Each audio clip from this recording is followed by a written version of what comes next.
Who gets to decide if your contract is user-friendly? Is it the person who wrote it? Is it the person who signs it?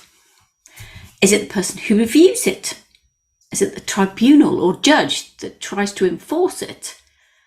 Is it your clients, your suppliers, your sales team, your legal team? Who gets to decide?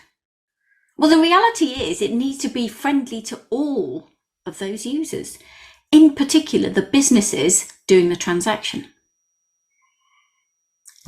We've all seen new products launched on the market, particularly in the run-up to Christmas, where we think, who on earth thought of that? A coffee machine which makes no sense. A new toy which is going to drive the parents absolutely mad. The sort of tools that you use every day are the ones which become your favourites, the ones that are designed for you as the user. Now, in my kitchen drawer, I have 3 vegetable peelers. This was my mother's, probably from the 1970s. Kind of okay to hold, a bit rough after a while, takes quite a lot of effort to bring it through. Or more modern versions, kind of nice soft silicone grippy handle, or a wider one which you can just really quickly peel. But the user gets to decide which of these types of peelers they find the most attractive, the most useful, the most user-friendly to them. And for contracts, it could be that for some people, they'd like something they can see in a glance, all on one page, fit it in their pocket, tick, simple, lots of visuals. Or it could be they prefer something else they could fit in their pocket, but something that they actually have to go quite a long way through to find, and it is tiny, tiny wall of tiny, tiny text. Or maybe they actually hanker back to the old-fashioned days of paper contracts where it was written out. And yes, there was an index at the back that would tell you where to find things, but otherwise you had to have quite a lot of it up here, because the chances of you remembering all 50,000 words of JCT Design and Build 2016 relatively small. So user-friendly depends on the user.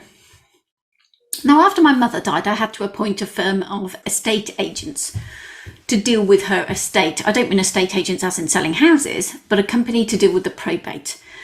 And as a user, I might have been a lawyer, but I was also a grieving daughter. I wasn't necessarily intellectually, emotionally, and mechanically minded. I'd been recommended to use a particular firm, and they'd sent me their terms and conditions. I'd read them because that's what I do, and they seemed fine. So they sent me the formal agreement to sign. Without telling me or bringing it to my attention, they'd added 3 extra clauses, all 3 of which caused issues and disputes and complaints further down the line.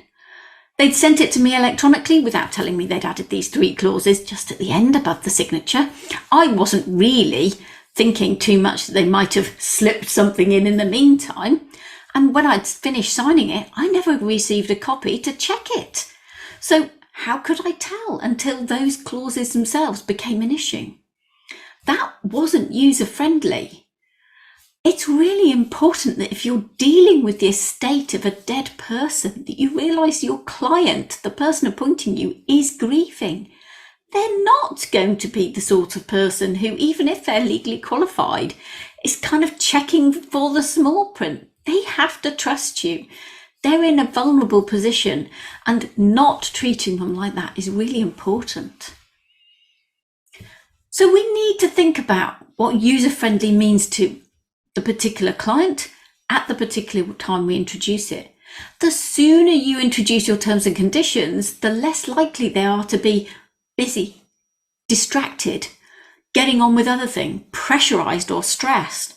If you introduce it right at the beginning and say, look, we know you haven't actually got to that decision, but if you do want to do business with us, this is what it will look like. This is what it sounds like. This is what it feels like. We're really upfront. Now, if you don't like this now, probably we can stop the conversation at this point, rather than getting all the way to agreeing the mechanics of the deal, the details, and then finding that we put a massive break on it, 2 months of negotiating some terms and conditions, some tiny little print. So user-friendly depends on who the users are, when you introduce it, and how it's displayed. Is it just a wall of text? Ooh! Or is it, I don't know, something more visual? Something not with colour, but with pictures? Is it something that you can see all on one page as a user guide or as a key table of data? Is it something that has branding and logo and tone? User-friendly draws into so much of what we've spoken about when it comes to making good contracts. Moving away from the ones that are too long and too complex and a bit dull, dry and dusty, to a really decent tool to help you do business. This is my favourite peeler. It might not be yours, but it's certainly mine. And I'm not saying this is foolproof, because one exactly like this took a chunk out of my neighbour John last week. He came round knocking at my door, holding kitchen towel that was clearly red to his finger, going, "Could you help me put a plaster on?"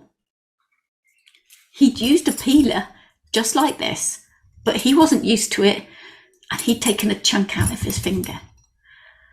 But that's my preference. So what sort of peelers do you like? What appeals to you? Sorry for the pun. What is it you'd like to see in a contract? What do you think your clients and suppliers would like to see in your contracts?